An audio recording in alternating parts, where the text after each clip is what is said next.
try number 2. All right, here's the nest table, Mike, or anybody who sees this. You can see I used the 4x framing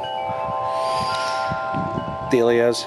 Underneath the egg itself is a,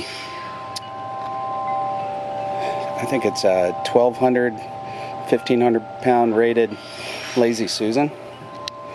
So that allows it to spin very nicely. It's got just a little bit of resistance, so it won't go crazy, but for grill management it really makes a difference.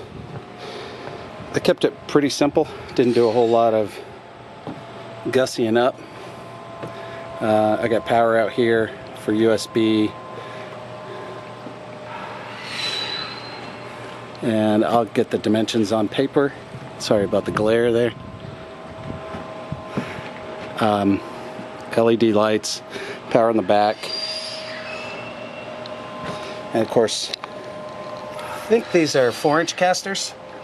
They're super heavy duty. I think they're rated to 800 pounds each, maybe more. I got them off of Amazon, and that is really it. That's my nest table, and of course that's the Weber. That's why I have that other light right there, and that's it.